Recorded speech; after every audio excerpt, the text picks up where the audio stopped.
آپ کو یہ یاد رکھنا چاہیے کہ دنیا میں ہر ذمہ داری کے تقاضے ہیں اور وہ تقاضے پورے کرنے پڑتے ہیں۔ دنیا میں ٹھوکریں انہی کو لگتی ہیں کہ جو چلتے ہیں، جو پاؤں توڑ کر بیٹھ جاتے ہیں انہیں کبھی ٹھوکر نہیں لگتی۔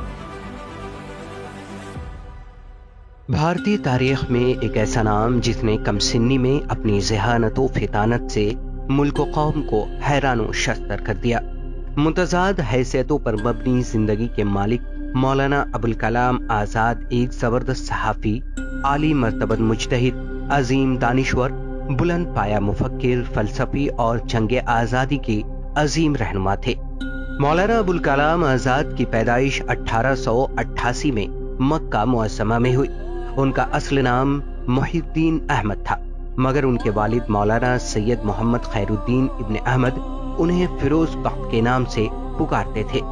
اپنے والد سے ابتدائی تعلیم حاصل کرنے کے بعد آزاد مصر کی مشہور درسگاہ جامعہ ازہر چلے گئے، جہاں انہوں نے مشرقی علوم کی تکمیل کی۔ عرب سے ہجرت کر کے بھارت آئے تو کلکتہ کو اپنی سرگرمیوں کا مرکز بنایا۔ یہیں سے انہوں نے اپنی صحافتی اور سیاسی زندگی کا آغاز کیا۔ انہوں نے یہیں سے 15 برس کی عمر میں لسان الصدق جریدے کی ارادت کی اور سن 1912 میں 20 برس کی عمر میں الہلال کے نام سے ایک ہفتہ وار اخبار نکالا۔ یہ پہلا باتصویر سیاسی اخبار تھا۔ اس اخبار میں انگریزوں کی پالیسیوں کے خلاف مضامین شائع ہوتے تھے، جس پر انگریز حکومت نے پابندی لگا دی۔ اس کے بعد مولانا آزاد نے انگریز مخالف پالیسیوں پر دوسرا البلاغ اخبار جاری کیا۔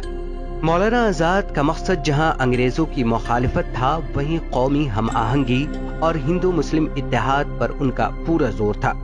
انہوں نے اپنے اخبارات کے ذریعے قومی وطنی جذبات کو بیدار کرنے کی کوشش کی۔ مولانا ابوالکلام آزاد سیاسی محاذ پر بھی سرگرم رہے۔ انہوں نے تحریک عدم تعاون، بھارت چھوڑو اور خلافت تحریک میں بھی حصہ لیا۔ گاندھی جی کی قیادت پر انہیں پورا اعتماد تھا۔ گاندھی کی افکار و نظریات کی تشہیر کے لیے انہوں نے پورے ملک کا دورہ کیا۔ مولانا آزاد ایک اہم قومی لیڈر کی حیثیت سے ابھرے۔ وہ کانگریس پارٹی کے صدر بھی رہے۔ تحریک آزادی کے دوران انہیں جیل کی مشقتیں بھی سہنی پڑی۔ بھارت کی آزادی کے بعد مولانا آزاد ملک کے پہلے وزیر تعلیم بنائے گئے۔ انہوں نے وزیر تعلیم کی حیثیت سے بہت سے اہم کارنامے انجام دیے۔ یونیورسٹی گرانٹ کمیشن اور دیگر تکنیکی، تحقیقی اور ثقافتی ادارے انہی کی دین ہے۔ مولانا آزاد صرف ایک سیاستدان نہیں بلکہ ایک صاحب طرز ادیب، بہترین صحافی اور مفسر بھی تھے۔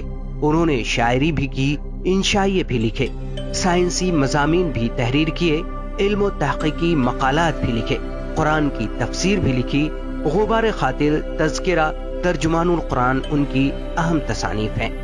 مولانا نے اپنی کتاب غبار خاطر قلعہ احمد نگر میں قید کے دوران تحریر کی تھی، جسے مالک رام جیسے محقق نے مرتب کیا اور ساہتیہ اکادمی نے اسے شائع کیا۔